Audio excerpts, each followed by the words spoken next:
Et col roulé, depuis qu'on t'a greffé des roulettes et bétonné ton trou, tu nous fais croire que tu souffres. Et ça t'empêche pas de nous faire cannibales, hein? Petit canard, va. T'aimerais bien t'ébrouiller dans mes nids avec ta petite pine toute fine, hein? Sauf que si tu fous comme tu causes, il faudra éditer la notice. Je sens que ce soir, je vais conclure. Désolé. Encule-moi tout ça avec une poignée de gravier. Montre-leur qui on est à ces bâtards. Les chiens mangent les chiens.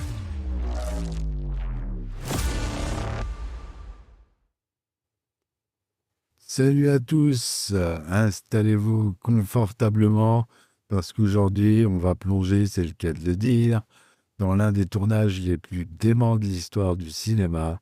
On va parler d'Abyss, ce film de 1989 où James Cameron a décidé que la meilleure façon de faire un bon film, c'était de traumatiser physiquement et psychologiquement toute son équipe en les foutant sous l'eau pendant 6 mois. Parce que pourquoi faire simple? On peut faire compliqué, potentiellement mortel. Alors Abyss, pour ceux qui auraient passé les 30 dernières années dans une grotte,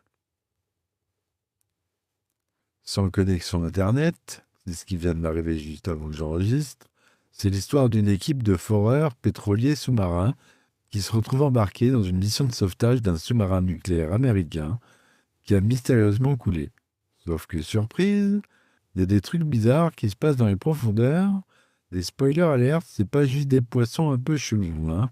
Là, on a carrément droit à des extraterrestres aquatiques qui ont décidé de s'installer au fond de l'océan parce que visiblement, l'espace était trop mainstream. Le film met en scène Ed Harris dans le rôle de Bud Brigman, le chef de cette joyeuse bande de plongeurs, et Marie-Elisabeth Mastrantonio, qui joue Lindsay, son ex-femme, avec qui il a une relation qui fait passer la guerre froide pour une partie de Pictionary en famille. Il y a aussi Michael Biehn, l'acteur fétiche de Cameron à l'époque, qui joue le lieutenant Coffey. Excusez-moi, je finis ma cigarette. Un navicile qui pète littéralement les plombs à cause de la pression. Et là, Cameron ne fait pas dans la subtilité avec sa métaphore, hein. Mais avant de rentrer dans le vif du sujet, il faut comprendre d'où vient cette idée complètement barrée. James Cameron, en 87, vient de cartonner avec Aliens. Le mec est au sommet, il peut faire ce qu'il veut, tous les studios lui lèchent les bottes. Mais lui, qu'est-ce qu'il décide de faire? Un film romantique? Une comédie légère? Non, ce taré décide de faire un film sous l'eau. Pas juste quelques scènes, non. La quasi-totalité du film. Parce que Cameron, c'est un peu le mec qui, quand on lui dit que quelque chose est impossible, répond en mode challenge, accepted, et sort son portefeuille. L'idée lui serait venue pendant qu'il était encore au lycée. Ouais, ce type pensait déjà à foutre des gens sous l'eau avec des extraterrestres quand les autres pensaient à leur balle de promo. Cameron a toujours été obsédé par les profondeurs marines. C'est un plongeur passionné et il voulait absolument faire un film qui capture cette sensation d'être dans un autre monde, cette claustrophobie mêlée à l'immensité de l'océan. Bon, on peut aussi dire qu'il voulait juste trouver de nouvelles façons de faire chier son équipe, mais soyons charitables. Le projet démarre vraiment après Aliens, et Cameron écrit le scénario à une vitesse hallucinante. Le mec est connu pour être un bosseur acharné, un perfectionniste jusqu'à l'os. Certains diraient un tyran, beaucoup d'autres, mais on y reviendra. Le pitch est vendeur, de la science-fiction, de l'action, du suspense, une histoire d'amour compliquée et des extraterrestres pacifistes. Parce que oui, pour une fois, les aliens ne veulent pas nous bouffer ou nous coloniser. Ils veulent juste vivre tranquillement au fond de l'eau et accessoirement nous empêcher de nous entretuer. Sympa de leur part.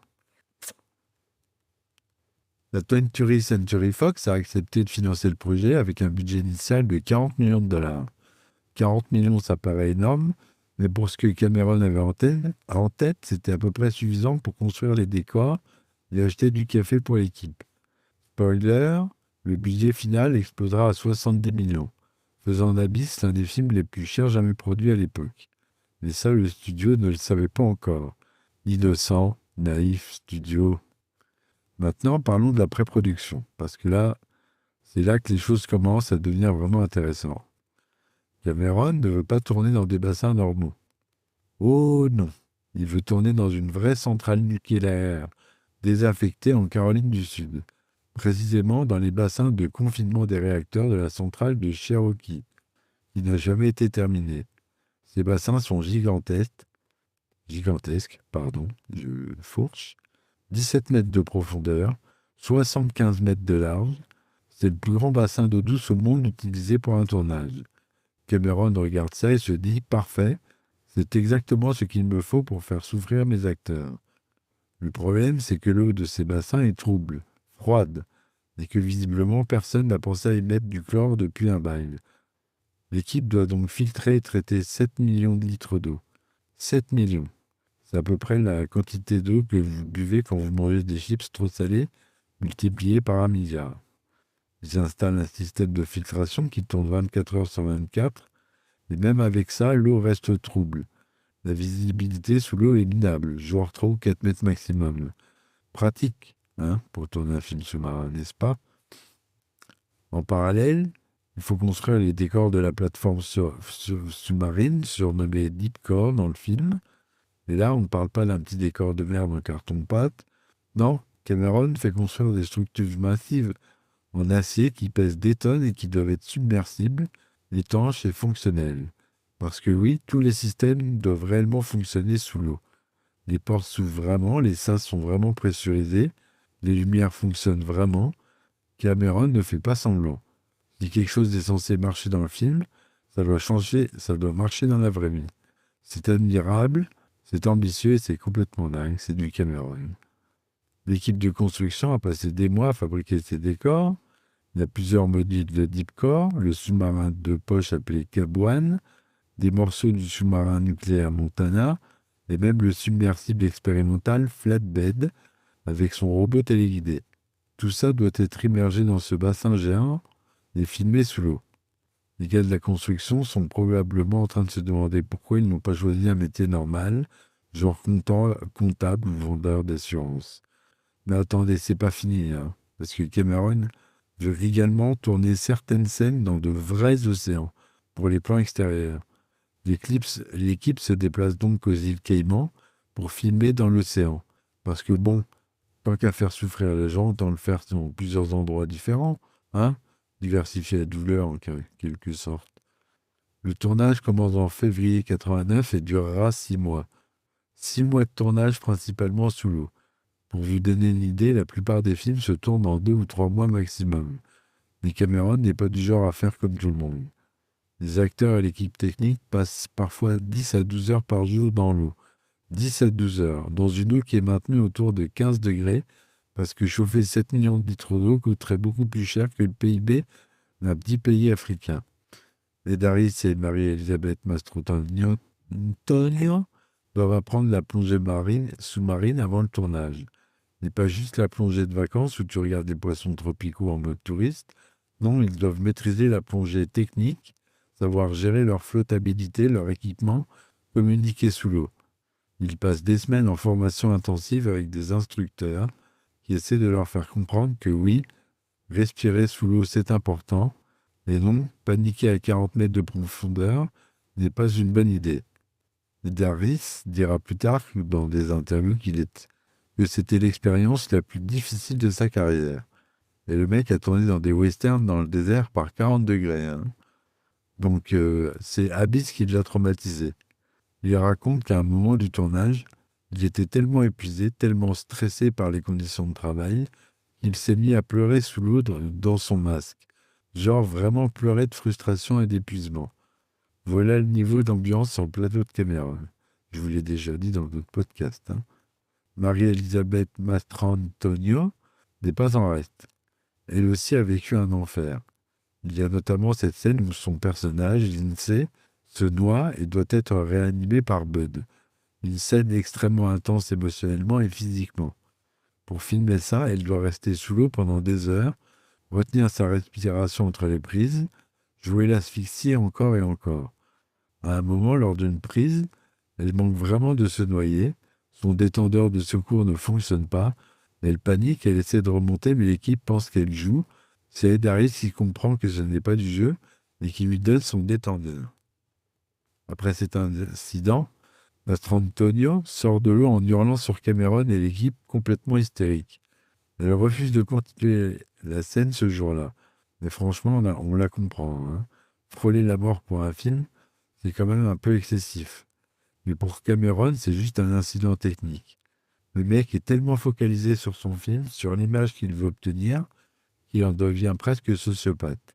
Mastrantonio dira plus tard qu'elle ne referait plus jamais un film avec Cameron. Elle tiendra parole d'ailleurs. Les conditions de travail sont si extrêmes que l'équipe a surnommé le film The Abuse, l'abus. C'est vous dire le niveau. Les techniciens, les cascadeurs, les acteurs, tout le monde est à bout. Ils passent leur journée dans l'eau froide, puis doivent se réchauffer dans des couvertures thermiques avant de replonger. Les infections aux oreilles et aux sinus sont monnaie courante. La fatigue s'accumule, les nerfs craquent. Cameron, lui, est partout. Il plonge avec son équipe, il filme lui-même certaines scènes avec une caméra sous-marine. Le mec est infatigable. C'est probablement un robot, en fait, je pense. Un robot sadique programmé pour faire que les meilleurs films possibles en torturant un maximum de gens. Il existe des dizaines de prises pour chaque chaîne. Une porte qui s'ouvre pas assez vite, on refait. Une bulle qui passe devant la caméra, on refait. Un acteur qui ne joue pas exactement comme il l'imagine, on refait. Et à chaque fois, tout le monde doit retourner au fond du bassin, se repositionner, attendre que les bulles se dissipent et que l'eau redevienne claire. Il y a cette anecdote absolument dingue. Cameron, frustré par un membre de l'équipe qui n'arrive pas à obtenir le résultat qu'il veut, dessine un carton avec écrit « You talentless fuck ». Toi, le sans talent putain. Et le montre au pauvre mec sous l'eau. Sous l'eau. Le gars ne peut même pas répondre parce qu'il a un détendeur dans la bouche. C'est du management par l'humiliation version aquatique. Magnifique, enfin, pas vraiment. Il faut être honnête, aussi odieux que puisse être Cameron sur un plateau, le résultat est là. Les images qu'il obtient sont absolument stupéfiantes. On n'avait jamais vu ça au cinéma. Les scènes sous-marines sont d'un réalisme incroyable parce que, eh bien, elles sont réelles. Ce ne sont pas des effets, ce sont des acteurs dans un studio devant un fond vert. Ce sont de vraies personnes dans une vraie eau, dans de vrais décors immergés. Ça se voit à l'écran. Il y a une authenticité, une tension physique qui ne peut pas être dissimulée, ni simulée. Parlons maintenant des effets spéciaux parce que là, c'est là qu'Abyss devient révolutionnaire. Cameron veut créer une créature extraterrestre faite d'eau. Pas une créature qui vit dans l'eau, une créature qui est littéralement de l'eau vivante. À l'époque, en 89, on est avant Jurassic Park, avant que les effets numériques ne deviennent la norme, les ordinateurs sont encore balbutiants en termes d'images de synthèse. Mais Cameron s'en fout, il veut son extraterrestre en eau, et il l'aura. Il fait appel à notre célèbre Industrial Light and Magic, la boîte de George Lucas. Les gars d'ILM se grattent la tête en se demandant comment créer une colonne d'eau qui prend des formes, qui imite des visages, qui bouge de façon organique et fluide. Ils décident d'utiliser l'imagerie générée par ordinateur, ce qui est extrêmement risqué pour l'époque. L'équipe est dirigée par Dennis Muren, le célèbre, et John Knoll, encore plus célèbre. Pour le moment, en tout cas, c'est les stars. Ils vont littéralement inventer de nouvelles techniques pour ce film. Ils créent ce qu'ils appellent le pseudopode, cette tentacule d'eau qui explore la plateforme et Deepcore et qui finit par imiter le visage de Lindsay. Pour faire ça, ils doivent scanner le visage de Marie-Elisabeth Mastrantonio, créer un modèle 3D de son visage, puis l'animer de façon à ce qu'il semble se former dans l'eau. C'est un boulot titanesque. Chaque image, chaque frame doit être calculé par des ordinateurs qui ont moins de puissance que votre téléphone portable actuel. Le résultat est bluffant. La scène du pseudopode est magique, vraiment. Même aujourd'hui, plus de 30 ans après, ça tient la route. C'est beau, c'est étrange, c'est inquiétant et fascinant en même temps.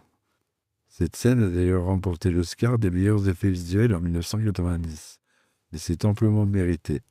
Elle a ouvert la voie à tous les effets numériques qui ont suivi.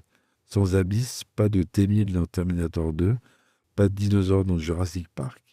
C'est Abyss qui a prouvé que l'imagerie de synthèse pouvait créer des créatures photoréalistes convaincantes. Enfin, c'est le plus célèbre du moins. C'est pas le premier exactement. Je rentrerai dans les détails dans un autre podcast. Mais revenons au tournage, parce qu'on n'a pas fini d'explorer cet enfer aquatique. Hein. Il y a cette scène complètement dingue. Sauf que pour atteindre cette profondeur, il ne peut pas utiliser un équipement de plongée classique. Il utilise ce qu'on appelle un liquide respiratoire, un fluide oxygéné qu'on peut respirer comme de l'air. Ça existe vraiment d'ailleurs. Ça s'appelle du perfluorocarbone. Ça a été développé pour des applications médicales et de plongée extrême. Pour tourner cette scène, Cameron ne fait pas semblant. Il utilise vraiment du liquide respiratoire. Mais pas sur Ed Harris, évidemment. Il y a des limites à la folie quand même. Non, il l'utilise sur un vrai rat, qui est vraiment immergé dans le liquide respiratoire, mais qui respire vraiment ce fluide. Vous pouvez voir le rat respirer à l'écran, le liquide. C'est troublant, c'est fascinant et ça fait un peu flipper quand même. Hein. Le rat, surnommé Billy, survivra à l'expérience et aura une longue vie heureuse après le tournage, paraît-il. Enfin aussi heureuse que peut l'être la vie d'un rat qui a été noyé dans du liquide bizarre pour un film. Pour la scène où Bud descend avec le liquide respiratoire, Ed Harris porte un casque rempli de vraie eau. Sa tête est littéralement immergée. Il doit jouer en retenant sa respiration avec de l'eau qui lui rentre dans le nez et les oreilles. C'est inconfortable, c'est angoissant et ça se voit sur son visage. Encore une fois, Cameron aurait pu simuler avec des effets, mais non, il veut du réel, du vrai inconfort pour une vraie performance. Ed Harris dira plus tard qu'il avait pris l'habitude de respirer depuis un tuyau d'air entre les prises cachées hors champ, mais Cameron voulait des prises longues, continues. Et à un moment, Harris manque d'air. Il fait des signes à l'équipe de sécurité qu'il a besoin de remonter, mais on lui dit d'attendre. Cameron veut finir la prise. Harris est à 2 doigts de perdre connaissance. Quand on le remonte à enfin, après ça, il sort du bassin, va dans son camping-car et refuse de parler à quiconque pendant 1 heure. On le comprend, le pauvre. C'est complètement un tournage de malade. Michael Biehn, qui joue le lieutenant Coffey, n'a pas non plus passé des vacances de rêve. Hein. Son personnage devient progressivement fou à cause du syndrome des hautes pressions, un truc qui arrive vraiment au plongeur profond. Pour jouer cette descente dans la folie, Biehn doit être de plus en plus intense, de plus en plus instable. Cameron le pousse à bout, encore et encore. Biehn racontera que Cameron lui criait dessus entre les prises pour le mettre dans le bon état émotionnel. Charmant, hein, vraiment. Charmant, charmant, charmant. Il y a une scène où Coffey se bat avec Bud dans un submersible qui coule. Les 2 acteurs sont vraiment dans un submersible qui se remplit d'eau, qui se renverse, dans lequel ils doivent se débattre. C'est chorégraphié évidemment, mais ça reste dangereux. Une mauvaise manœuvre, un coup de coude mal placé, et quelqu'un peut se blesser. Et avec la visibilité merdique de l'eau, c'est facile de se tromper. Mais ils le font encore et encore jusqu'à ce que Cameron se satisfait. L'ambiance sur le plateau est donc tendue. C'est le moins qu'on puisse dire, je peux vous dire. Les acteurs sont épuisés, les techniciens sont à bout, le budget explose, le tournage prend du retard, la Fox commence à paniquer. Le studio envoie des émissaires pour voir ce qui se passe. Il découvre un Cameron complètement obsédé qui travaille 20 heures par jour, qui dort 3 heures par nuit et qui refuse tout compromis pour sa vision. À un moment, Cameron divorce de sa femme, la productrice Galen Hurd, vous connaissez déjà si vous écoutez mes podcasts, pendant le tournage. Ça n'arrange pas les choses niveau ambiance. Ils restent professionnels, continuent à travailler ensemble, mais c'est tendu. Cameron a cette capacité étrange à séparer complètement sa vie personnelle de son travail. Le film passe à mon ton. Toujours. C'est admirable dans un sens et totalement terrifiant dans l'autre. Mais parlons un peu du film lui-même. Au-delà de son tournage cauchemardesque, parce qu'au fond c'est ce qui compte, Abyss est un film magnifique, complexe, qui mélange plusieurs genres avec une habileté remarquable. C'est un film de science-fiction évidemment, mais c'est aussi un thriller sous-marin, une histoire d'amour compliquée, une critique de la guerre froide, et presque un film d'horreur par moments. L'histoire de Bud et Lindsay est au cœur du film. Ce sont deux personnes qui se sont aimées, qui se sont mariées et qui ont foiré leur relation à cause du boulot, de l'ego, de l'incapacité à communiquer. Des trucs bien humains en somme. Et les voilà coincés ensemble dans une situation de survie extrême, au fond de l'océan avec des extraterrestres qui les observent, et l'armée américaine qui veut faire péter une bombe nucléaire. Si c'est pas une thérapie de couple intense, je sais pas ce que c'est. Hein. La scène de la noyade et la réanimation de Lindsay d'une intensité folle. Lindsay se sacrifie pour sauver Bud. Elle se laisse noyer dans son scaphandre parce qu'il n'y a qu'une combinaison de survie. Et ce n'est pas la peine qu'ils meurent tous les deux. Bud la ramène à la base et tente désespérément de la ranimer. Il lui fait un massage cardiaque, il lui gueule dessus, il la supplie de revenir. Et Darius joue ça à fond avec une émotion brute qui te prend aux tripes. Et quand Lindsay revient enfin, qu'elle tousse, qu'elle respire, c'est un putain de moment de cinéma. Et ce qui est intéressant, c'est que cette scène illustre parfaitement la relation entre ces deux personnages. Bud refuse d'abandonner Lindsay, même quand ça semble sans espoir. Il s'acharne, il se bat, il ne lâche rien. C'est une métaphore de leur relation. Ils ont abandonné leur mariage trop facilement. Mais face à la mort, face à ce qui compte vraiment, Bud montre qu'il l'aime encore, qu'il n'est pas prêt à la laisser partir. C'est beau, c'est désespéré, c'est hyper bien foutu scénaristiquement. Les extraterrestres du film, qu'on appelle les NTs, Non-Terrestrial Intelligence, sont fascinants parce qu'ils sont fondamentalement bienveillants. Dans la plupart des films de SF, les aliens sont soit hostiles, soit indifférents. Là, ils sont carrément altruistes. Ils observent l'humanité depuis longtemps, ils vivent dans les océans, ils sont inquiets parce qu'on est en train de se détruire avec nos armes nucléaires. Alors ils décident d'intervenir, de nous montrer leur existence et de nous envoyer un message. Arrêtez de déconner, on va devoir sévir. Dans la version cinéma du film, cette dimension est un peu édulcorée. Les NTs apparaissent, ils sauvent Bud et tout finit bien. Mais dans la version longue du film, le Director's Cut, qui dure presque 3 heures, il y a une fin alternative beaucoup plus percutante. Les NTs créent des vagues géantes, des tsunamis, qui menacent toutes les côtes du monde. Ils montrent leur puissance, ils font comprendre qu'ils pourraient nous détruire en un claquement de doigts. Mais au dernier moment, ils voient le sacrifice de Bud, ils lisent les messages qu'il a écrits à Lindsay, ils comprennent qu'il y a de l'espoir pour l'humanité, ils retirent les vagues et ils partent de la planète. Et là encore, des effets spéciaux de fou pour l'époque. Les tsunamis, les scènes de tsunami. Et si vous remarquez bien, dans une des scènes de tsunami, il y a un mec qui baisse le short d'un autre mec pour se marrer. Voilà, à vous de trouver dans l'Abysse cette scène dans la Director's Cut. Cette fin est beaucoup plus forte, beaucoup plus politique aussi. C'est une critique directe de la course aux armements nucléaires, de la folie de la guerre froide.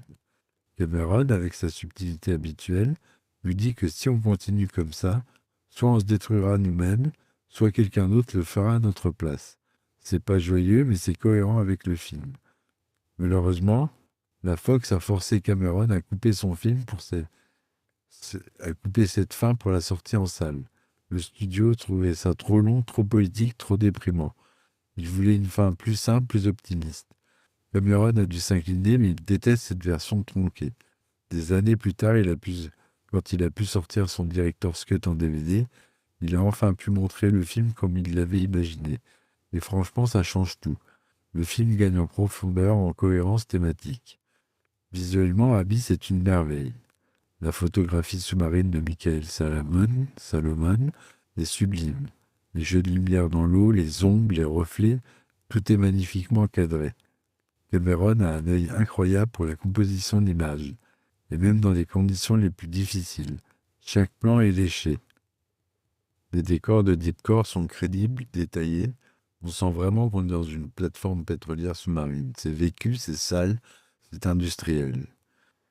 Il y a la musique d'Alan Silvestri, le célèbre, qui accompagne parfaitement l'action. Silvestri a réussi à créer une atmosphère à la fois inquiétante et émerveillée.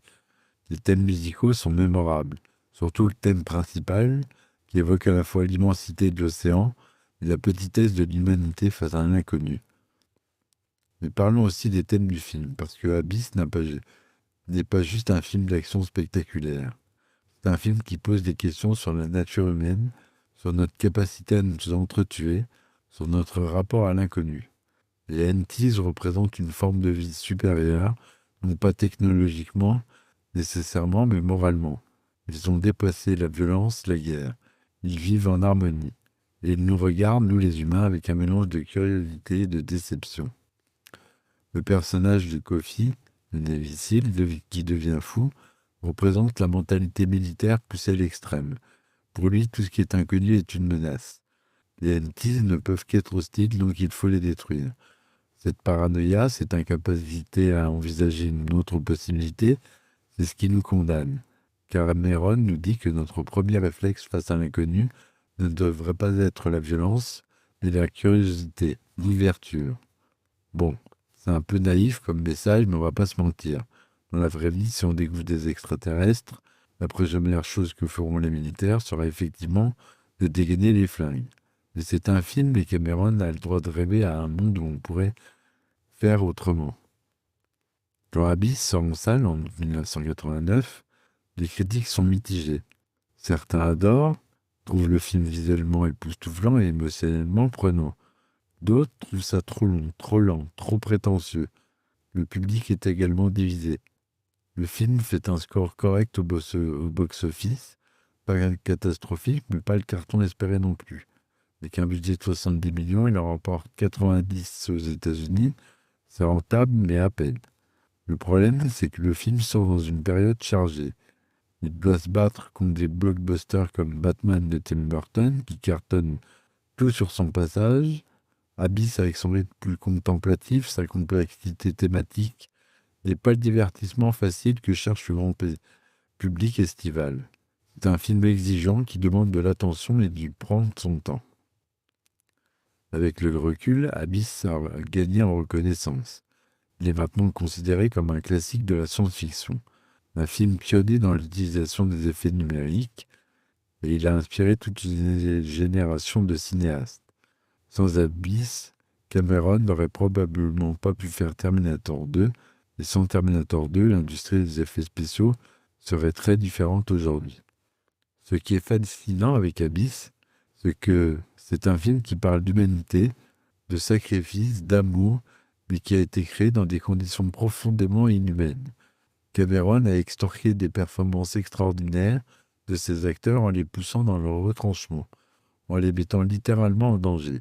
C'est de l'exploitation d'une certaine façon, mais le résultat est indéniablement puissant. Ça pose une question éthique intéressante. Est-ce que la fin justifie les moyens ? Est-ce qu'un grand film mérite qu'on traumatise les gens qui l'ont fait ? Personnellement, je pense que non. Aucun film ne vaut qu'on mette en danger la vie ou la santé mentale de quelqu'un. Mais en même temps, les acteurs et l'équipe étaient là volontairement. Ils savaient dans quoi ils s'embarquaient, enfin en théorie. Ils auraient pu partir. Personne ne les retenait en otage.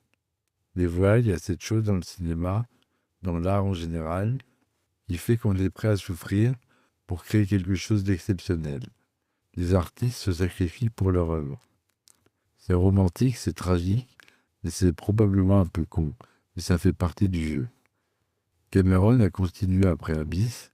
Il a fait Terminator 2 qui a cartonné et qui a consolidé sa réputation de génie tyrannique, puis True Lies, Titanic qui est devenu le plus gros succès de l'histoire du cinéma pendant des années, et bien sûr Avatar qui a détrôné Titanic. Le mec est une machine à faire des blockbusters. Et Abyss reste, à mon avis, son film le plus personnel, le plus ambitieux techniquement pour l'époque et le plus risqué. C'est un film sur l'amour qui ne meurt jamais vraiment, même quand on pense l'avoir tué. C'est un film sur l'exploration, pas juste l'océan, mais de nous-mêmes. Qu'est-ce qu'on est prêt à faire pour sauver quelqu'un qu'on aime ? Jusqu'où peut-on aller ? Bud descend littéralement au fond de la mine, sachant qu'il ne pourra probablement pas remonter pour sauver tout le monde. C'est le sacrifice ultime. Et c'est ça qui touche les NT, c'est ça qui nous sauve. Il y a aussi cette idée que l'abîme dont nous parle le film n'est pas juste celui de l'océan. C'est l'abîme en nous, nos peurs, nos traumas, nos échecs. Lindsay et Bud doivent affronter l'échec de leur mariage, leur rancœur, leur incapacité à communiquer. Kofi doit affronter sa paranoïa, sa peur de l'inconnu. Et nous, en tant que spectateurs, on doit affronter l'idée que peut-être, juste peut-être, on n'est pas les seuls dans l'univers, et que si quelqu'un nous observe, il n'est probablement pas très impressionné par ce qu'il voit. Les répliques du film sont devenues cultes pour certains. Quand Bud dit à Lindsay « Je t'aime, femme », juste avant de partir vers une mort probable. C'est d'une simplicité déchirante. Pas de grande déclaration, pas de poésie. Juste ces mots simples qui résument tout. Ou quand Lindsay, après avoir été réanimé, demande à Bud « Bud, t'as fait quoi ?» Et que Bud répond « Je t'ai ramené ». C'est tellement chargé émotionnellement que ça te serre la gorge. Il y a aussi le moment où l'un des membres de l'équipe dit « Nous descendons dans l'abîme ». Et un autre répond « L'abysse nous regarde aussi » en référence à la citation de Nietzsche. C'est un peu pompeux, mais ça fonctionne dans le contexte. Techniquement, on ne peut que saluer l'audace du film. Tourner sous l'eau à cette échelle n'avait jamais été fait auparavant et n'a jamais été refait depuis. En tout cas, pas avec la même ambition. Aujourd'hui, on referait tout ça en CGI, avec des acteurs devant un fond vert dans un studio confortable. Il y a quelque chose dans le fait de savoir que c'était réel qui donne une autre dimension au film.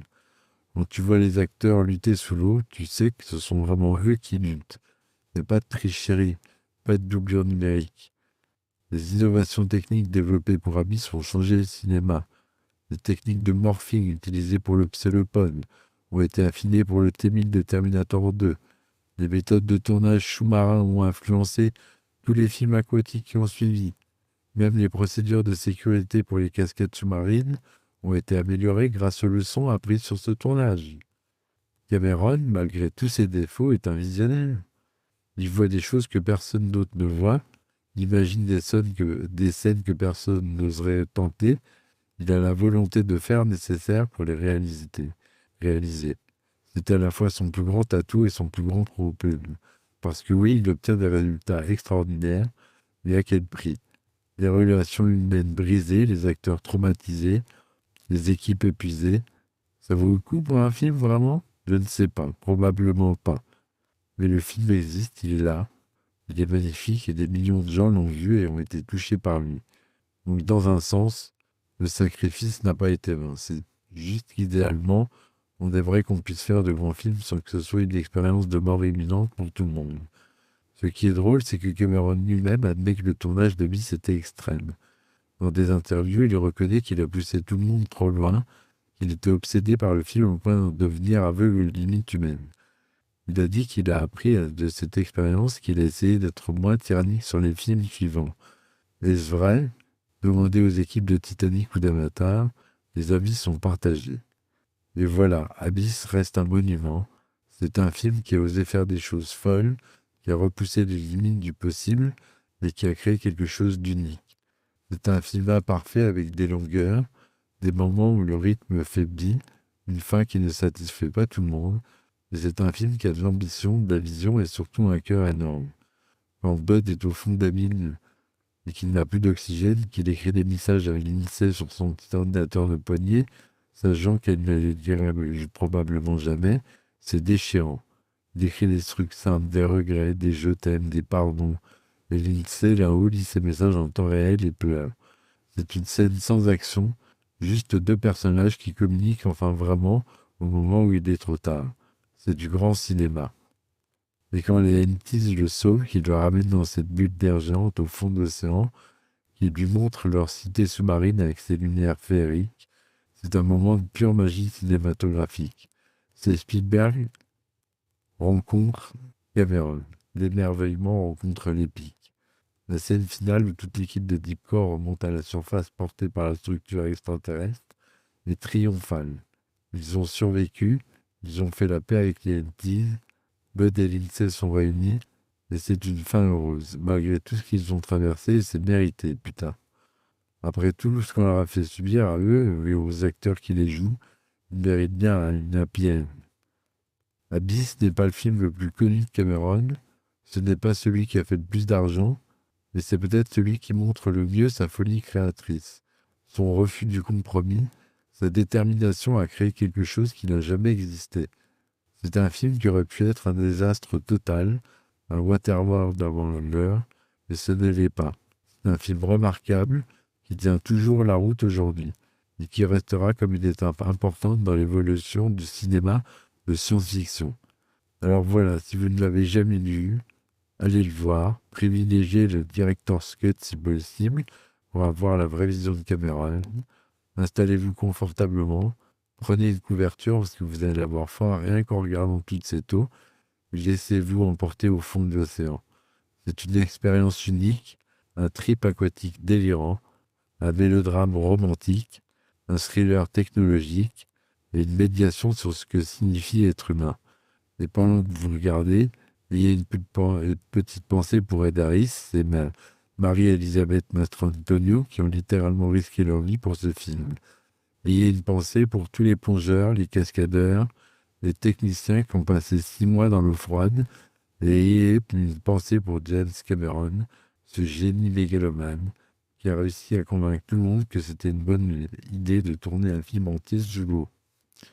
Parce qu'au final, aussi fou que ça puisse paraître, c'était effectivement une bonne idée. Juste une idée qui a nécessité un peu trop de souffrance pour se réaliser. Mais bon, c'est Hollywood, baby. On ne refait pas d'omelette sans casser les œufs. Et apparemment, on ne fait pas de chef-d'œuvre sans noyer quelques acteurs. Sur ce, je vous laisse. Allez plonger dans l'abysse et rappelez-vous, si un jour un réalisateur vous propose de tourner un film sous l'eau pendant 6 mois, demandez d'abord qui est le réalisateur. Si c'est Cameron, négociez une très bonne assurance vie, vous en aurez besoin. Merci de m'avoir écouté pour cet épisode, mes amis. J'espère qu'il vous aura plu. N'hésitez pas à mettre 5 étoiles, s'il vous plaît, et vous abonner au podcast. Je vois que 50% des gens ne sont pas abonnés au podcast. Abonnez-vous, comme ça vous recevez les derniers épisodes. Et puis moi, ça m'aide beaucoup pour le référencement de mon podcast.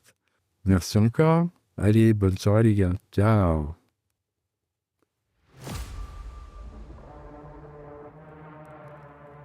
Et col roulé, depuis que t'as greffé des roulettes et bétonné ton trou, tu nous fais croire que tu souffres. Et ça t'empêche pas de nous faire cannibale, hein? Petit canard, va. Fais-moi bien tes bruits dans mes nuits avec tes petites pines toutes fines. Hein? Sauf que si tu fous comme tu causes, il faudra éditer la notice.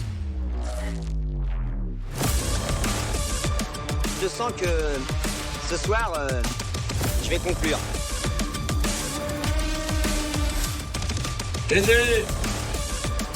Recule-moi tout ça avec une poignée de gravier! Montre-leur qui on est à ces bâtards! Les chiens mangent les chiens!